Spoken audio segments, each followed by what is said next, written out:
Well, hello, everybody. Welcome once again to the Nefesh podcast. This is episode 54. And for those of you who are keeping track, no, I have not forgotten to count.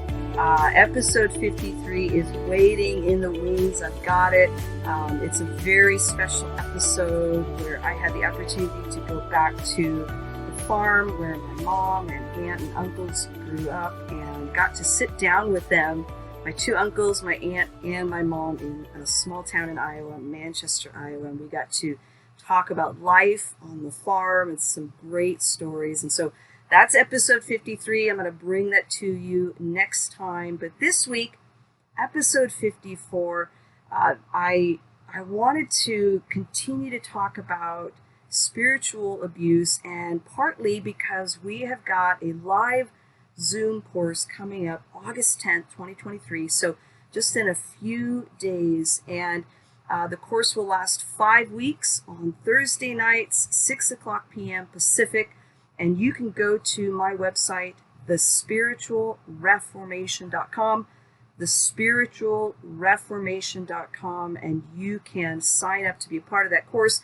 I have a special early bird discount, and you will have the opportunity to engage in dialogue and conversation. Or if you just like to sit and listen, you can just sit and listen the whole time. You don't have to dialogue or share. You can just kind of absorb what is being shared. But as we're going to be talking about in this episode, spiritual abuse is such a really important topic for us to discuss. And it has so many reverberating negative effects that it's important for us to dialogue about it. And so we're going to spend some time in this episode talking about it.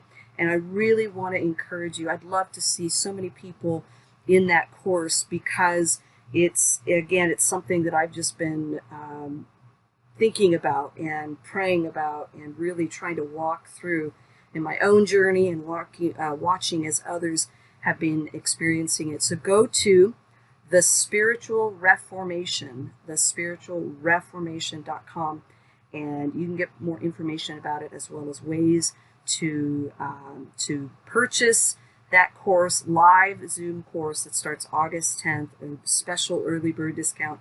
So you want to make sure to do that and get there. Well, in episode 54, as I mentioned, I had the opportunity in the past few days to fly to Manchester, Iowa with some members of my family, my mom, a couple of sisters, and one of my nieces, to visit two of my uncles, one of my aunts, and on my mom's side, several awesome cousins, and just experience, again, life on the farm. I've been there so many times. I was trying to count how many times I have been there throughout my lifetime. And I just found myself going back there every few years, always with my mom, as she loves to go back there every year, because it's just a beautiful place. It's a beautiful pace. And, I've grown up and lived in Southern California most of my life. For the last 4 years, I've been up in Northern California, and I've really enjoyed the slower pace of life in Northern California, because Southern California, despite all that it has, Disneyland and the beach are the primary things, of course, friends and family. It's so fast paced. And going back to Iowa and just really just sitting, and there was a really cool thunderstorm, knocked out the power for about 8 hours. And, we're not used to that type of thing in California, but it was just great to spend time there and just appreciate that pace of life. And so again, we'll be sharing that episode next time. But on the way there, I downloaded some shows to watch on my tablet. And I downloaded this documentary series that came on, I think it was FX and then on Hulu, called The Secrets of Hillsong. And for those of you who don't know what that is, Hillsong is a church in Australia it's huge, and it has offshoots of those churches everywhere.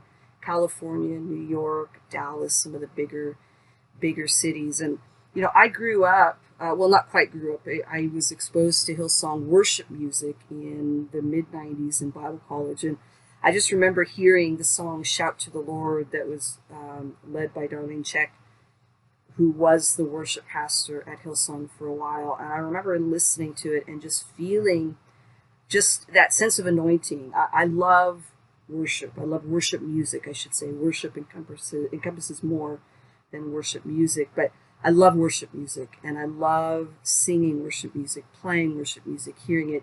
I feel so close to the Lord in moments of worship, corporate worship, individual worship, and so I'm often listening to worship music in my car, whether it's from Bethel, Elevation, Hillsong, and Hillsong has been, again, something that I've known for 30 years and just, again, loved it.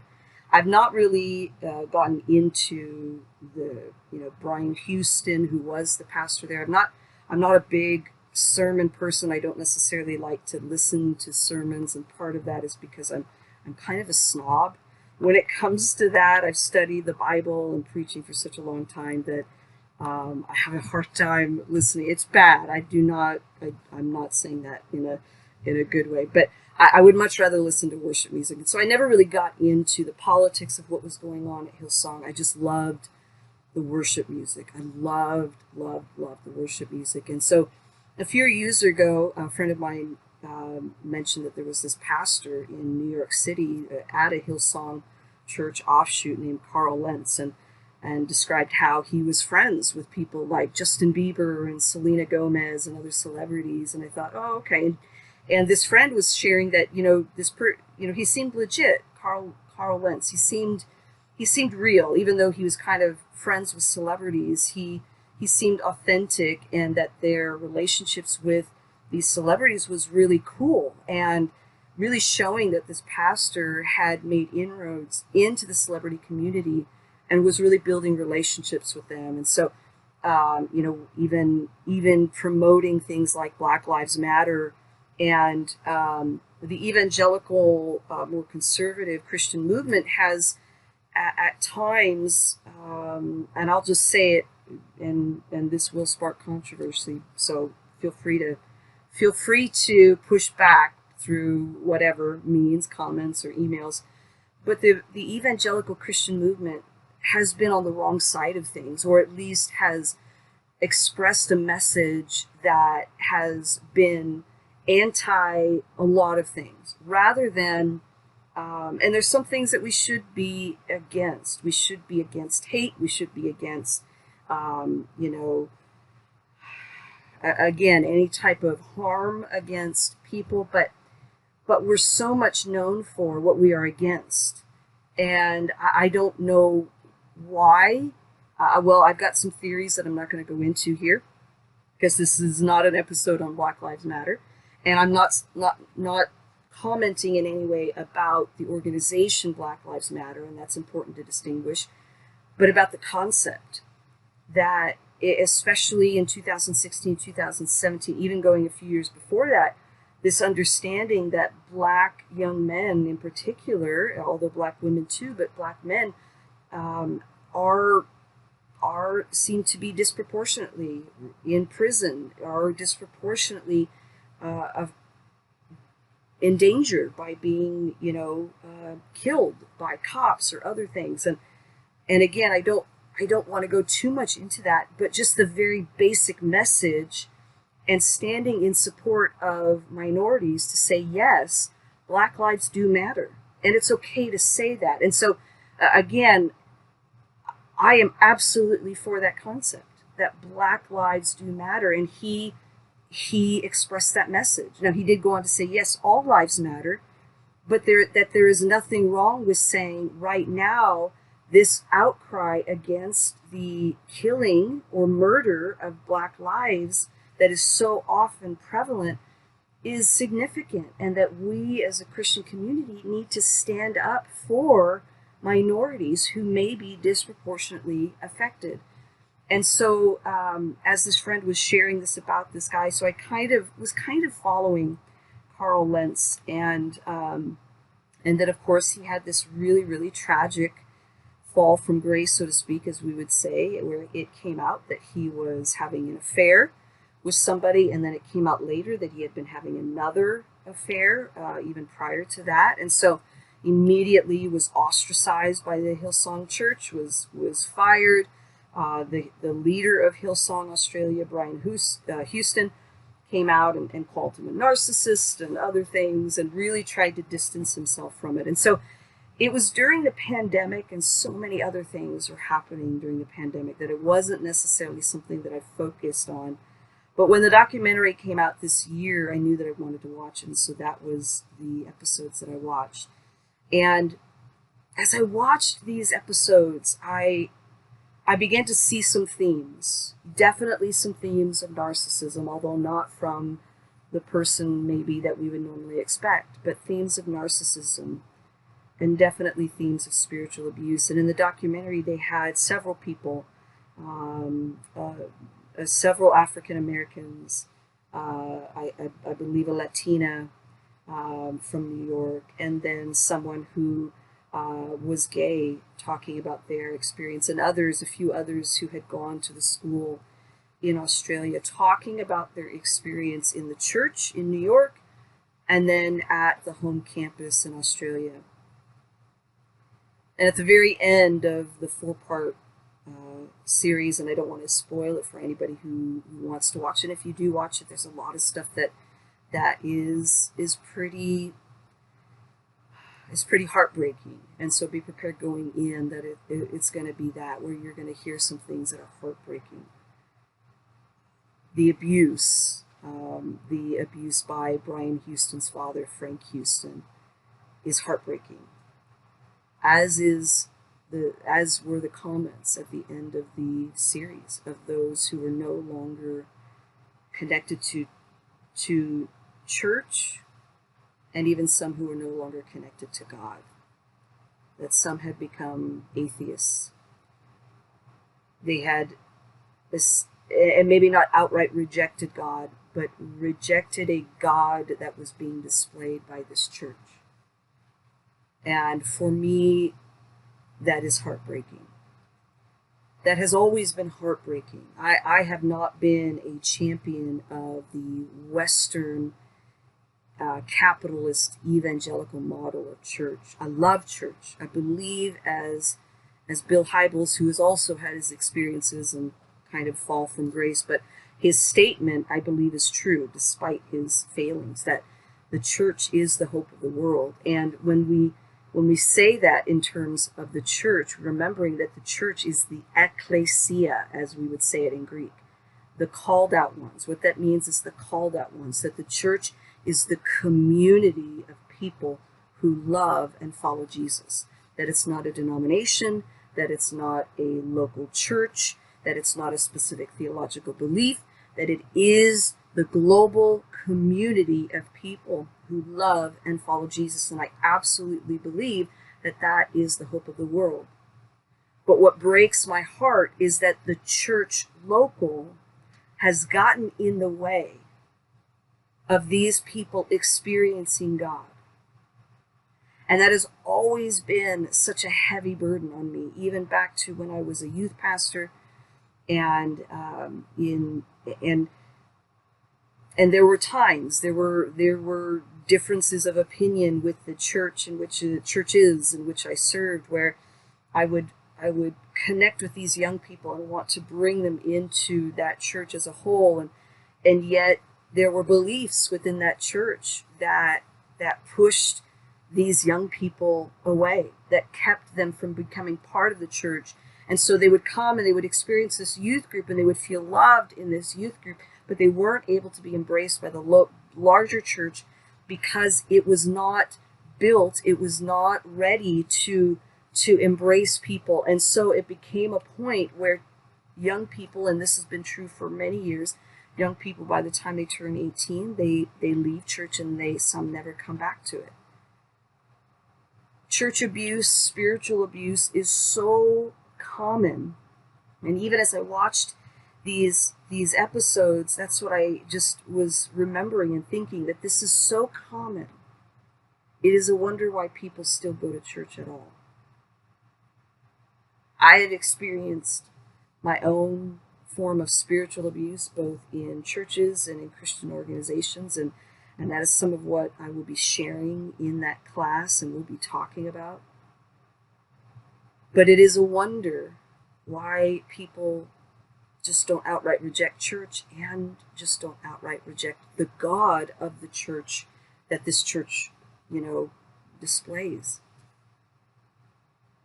That the message that people see in us as followers of Jesus is coming, that essentially, as the saying goes, sometimes the only Jesus that people see is us.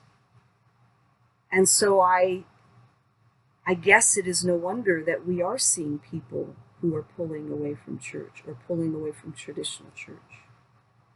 For all those who bemoan the loss of people in churches, I'm sorry, I just have to tell you that it is our fault. It is not them. It is us. Speaking as a pastor, as a credentialed minister, as a follower of Jesus, it is our fault that people are turning away from church and turning away from God. As sometimes people reject God on their own because they just refuse to believe. But I would just guess that if you went back in the history of their lives, there was somebody or some experience that turned them off from God, whether church or a person, where they looked at that and said, if that's who God is, I want nothing to do with that. People are turning away from church and they are turning away from God because of us. And yet, we were not meant to live our life alone. We were meant to be in community. We were meant to be supported and growing together. And so if we want to correct this, we have got to fix our churches and our communities, our denominations, our organizations, our schools. We have to understand where our own narcissism and unhealthiness and dysfunction gets in the way of God's love connecting with people. We have to go through another reformation where we understand what is the essence of the gospel of Christ and live that out and impact the world so that people are drawn to the true message of Jesus, because living and serving Jesus is hard enough. We don't need to add so many other things of toxicity, unhealthiness, dysfunction, narcissism, and abuse. And it has got to stop. When we look at this church, Hillsong, and again, I don't want to give too much away, but in this documentary series, it goes back even to prior to Brian Houston, who's essentially the pastor that has been there for maybe 30 years or more, but who it's unclear whether he took over the church from his father or whether it was kind of a merge or something. But his father, Frank Houston, started churches in New Zealand, Assemblies of God churches, and then I think moved to Australia. And I don't know whether he started a church in Australia or just kind of retired, but there were instances of sexual abuse against, at this point, all that's known as against boys. And it is devastating. And the abuse was communicated to family members and to church members and to, again, this is according to the documentary, but even to the leaders of New Zealand Assemblies of God. And that it was communicated to Brian at some point in his life. Brian Houston knew that his father had done these acts of sexual abuse and right now is on trial for having essentially covered it up and not dealt with his father's abuse. And instead his father continued to be celebrated and nothing was done. And these poor young men, boys who grew up into men and adults, and their lives there is something physical and sexual abuse on any level is horrific and wrong. But there is a component where when it's done by somebody in spiritual authority, when that happens, you get in the way. That person gets in the way of that young person or person and their connection with God. When somebody in a position of spiritual authority abuses somebody else, the chances that affects that victim's relationship with God are huge. And so there is an extra layer of confusion and spiritual confusion that will forever challenge that person to be able to see God and connect with God. And it makes it all the more horrific. And again, there's not to say that it's not as bad as sexual abuse committed by a family member or a friend or somebody else in authority. But the disconnect that can happen, maybe easier between God, I think is more prevalent in those issues where there's been somebody in authority, spiritual authority. That may not happen as much. And so it makes it so tragic. It's always tragic. But it reminds me of what Jesus says, I believe it's in Matthew, in one of the later chapters, I think it might be Matthew 18, where he talks about, and he's got children next to him. People would bring children to Jesus to bless them, and his disciples at first tried to shoo them away, but Jesus said, no, bring the children to me. I want to bless them. He loved everybody. It didn't matter who they were. He loved everybody, and he wanted to minister to everybody. And Jesus said, woe to any person who causes one of these little ones, these children, to stumble, to sin. It would be better if that person just went ahead and killed themselves. Woe to any person who gets in the way of that person's relationship with God. And when somebody in a spiritual authority abuses people, it's a unique type of abuse. And it's so painful. And unfortunately, and again, Brian Houston is on trial for that, and I believe his sentencing will come sometime in August of 2023. And if it's all true, if he did cover up and know about his father's abuse, and if these other allegations are true, that Brian Houston mismanaged funds, which is also a very common thing in Christian organizations. Christian organizations, churches, and nonprofit organizations, they don't have the same level of scrutiny that other businesses do. And there is something that can be said, and I know this will outrage so many pastors, but bear with me. There's something to be said of this, really reevaluating this nonprofit tax exempt status. It does take a while, thankfully, particularly here in California, but it does take a while to get nonprofit tax exempt status. You go through scrutiny on that. But afterwards, there's always ways to embezzle and hide funds and take advantage, always.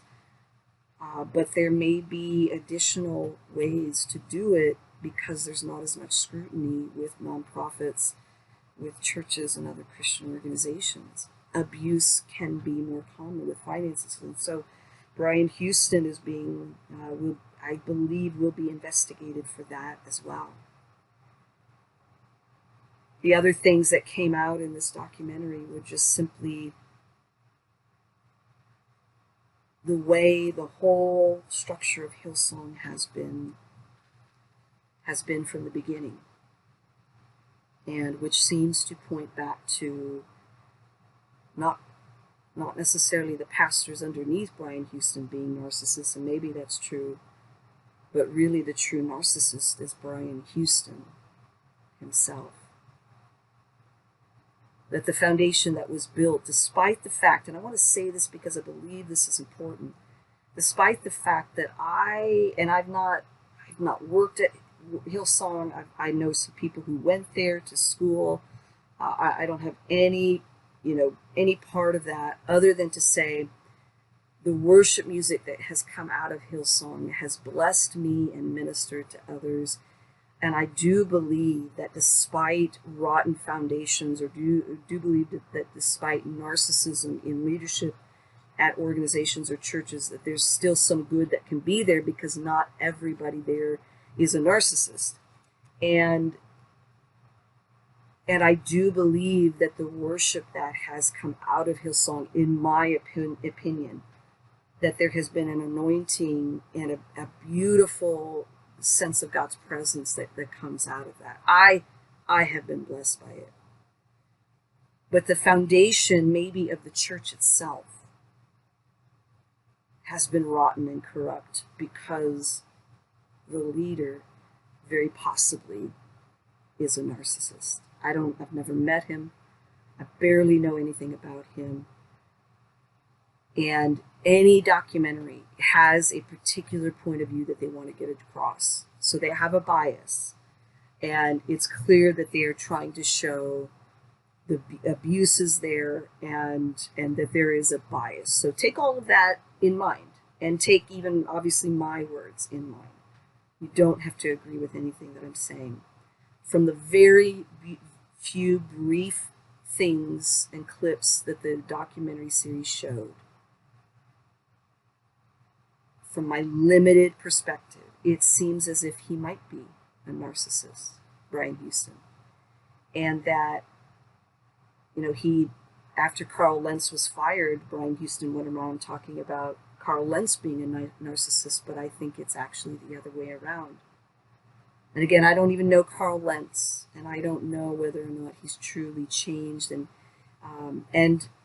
in a couple weeks, I'm very, very honored and privileged to have a marriage and family therapist who has been doing therapy for decades, and we have had conversations, many over the years, about narcissists. And she is going to be coming on, and we're going to be talking about narcissism, and so I'm really looking forward to that, especially along the lines of this whole topic of spiritual abuse and narcissism. But from what I've understood and read and been told, my limited understanding, narcissists, they really struggle to change. And any narcissist who does, unless they are being completely transformed by the power of the Holy Spirit and God's work in their life, they don't change. And the only reason they may change their behavior, like a behavior modification, is because they don't want to lose people, or lose their position, or lose, whatever it might be. So they may change their behavior, but to really, really change the root of them takes some serious spiritual formation. And the narcissists that I have seen and known over the years, I don't think we tend towards growth and healing, even if we claim that we are Christians, unless there is some intense healing and work done. And in fact, I think we get worse unless it's like we are constantly swimming upstream and fighting against that part of us that is broken and that does not want to change. That for the rest of our lives, the spiritual formation and spiritual growth that has to take place is a constant and daily journal. It's not necessarily a battle, because that sounds overwhelmingly tiring. But it is a journey and a constant evaluation and reflection, and walk with Christ and surrender to Jesus to allow him to transform us, because we don't necessarily just get better as we get older. We don't necessarily get wiser. We don't necessarily become more peaceful or more tolerant. Just as our bodies grow old and decay, despite how healthy we are, the broken parts of us only get worse unless we are continuously walking with Jesus and surrendering to him. And looking at, in the brief moments of these 4 episodes, it's very possible that Carl Lentz is growing and changing, that he has been humbled, and that He may not have been a narcissist to start out. He may have been someone, he seems like someone who really does care about people and who got caught up in the pressure and the overwhelming, maybe abuse that was coming to him from the top.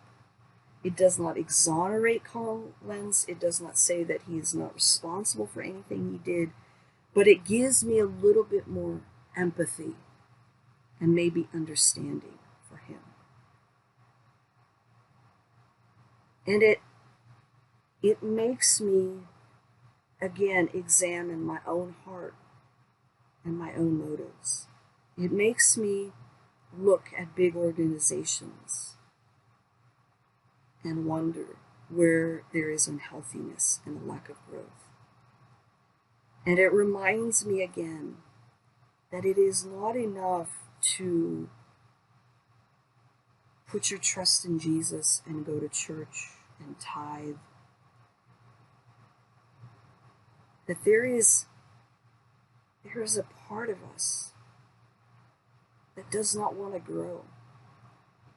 There is a broken part of us that is very selfish.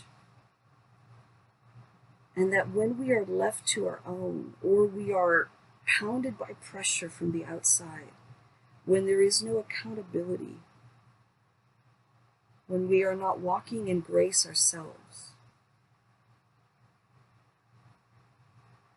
when we don't have people in our lives who can call us on our behavior, when we are not journeying with others, truly, transparently journeying with others, when we are not intentionally growing into spiritual formation, none of us are free from the potential of falling, of giving into temptation, of abusing others, of taking advantage of others. Abuse happens all the time. Selfishness is something we constantly struggle with. All of us, every day. And when we are in positions of spiritual authority, whether as pastors, teachers, therapists, any type of, even parents, Christians, who you are in spiritual authority over your kids, whatever our role, if we are not growing daily with Jesus, and if we are not in accountability with others who can speak into our lives and hold us accountable, we will not grow. We will go backwards in our growth. We will give in to temptation.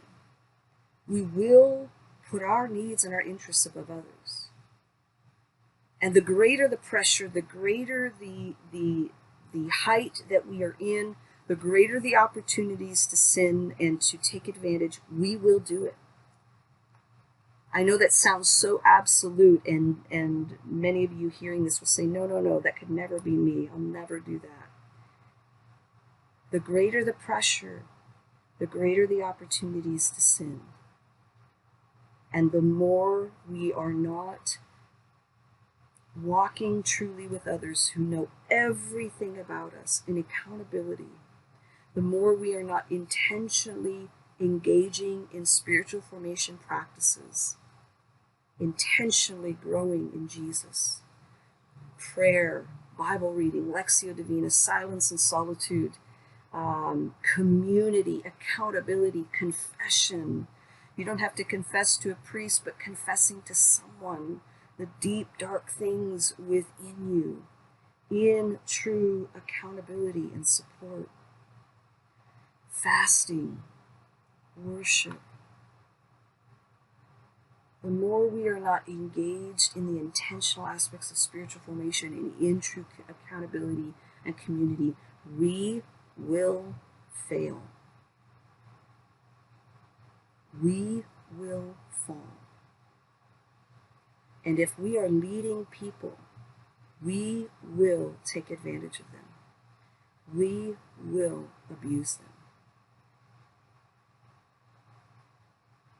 them. The higher, quote unquote, we go, whatever higher means, the more people we are leading, the more money we are managing, the more bigger our organization or church is, the more opportunities there are for abuse, for taking advantage, whether of the system or people. The more we have opportunity to stay or to want to stay there and guard that position. You know, when we talk about Jesus and his humility and his service and sacrifice, in Philippians 2, it's what's known as the kenosis. That's just the Greek word for emptying. Jesus emptied himself. And there are various, theological opinions on whether that means he emptied himself literally of his divine nature, or he let go of his position and status. Don't fixate on that, but just this idea that he left heaven and came down to earth. And in the Christian, the Orthodox Christian view is that Jesus, who is both God and man, 100% God, 100% man, left his position in heaven and came down to earth, taking the human form and living amongst us for decades and then dying on the cross for our sins. And there's the wording in Philippians 2, those first few verses, that says that Jesus did not think equality with God something to be grasped. And that the wording in Greek really means he did not think his position in heaven was something to hold on to at all costs. Meaning, he wasn't going to maintain his status in heaven as God, as God's Son, in order to avoid the suffering and sacrifice of coming to earth. He did not think equality with God something to be grasped. He did not think his place in heaven was something that he had to hold on to forever, but he willingly put the interests of humanity above his own. And he came down to earth and took the form of a servant.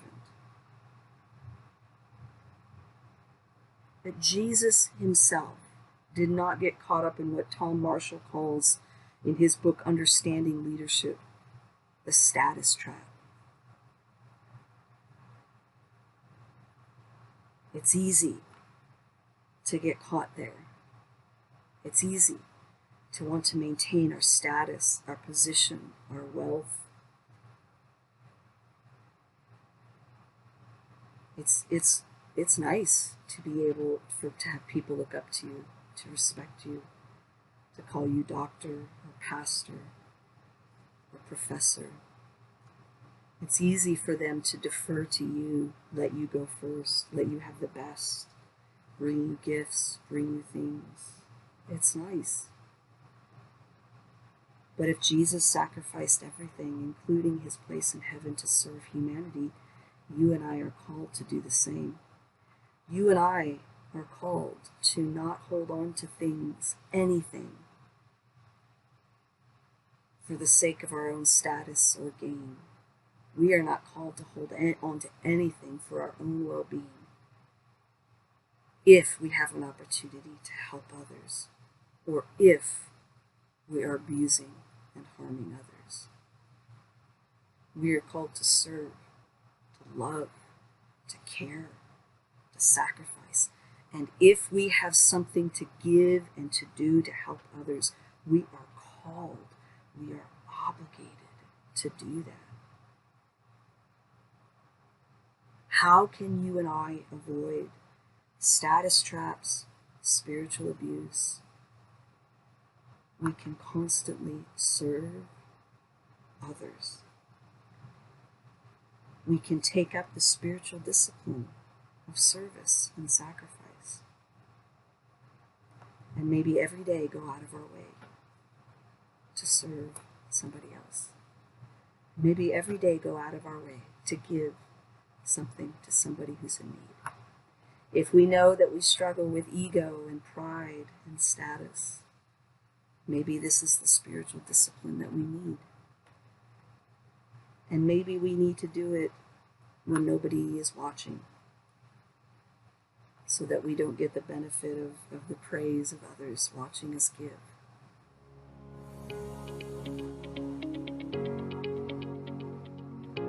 My prayer for not only everyone listening, but for the church and Christianity is that we truly come back to an understanding of serving and loving. That we focus less on our own wants and desires and are truly focused on others. That we are no longer getting in the way of people seeing God.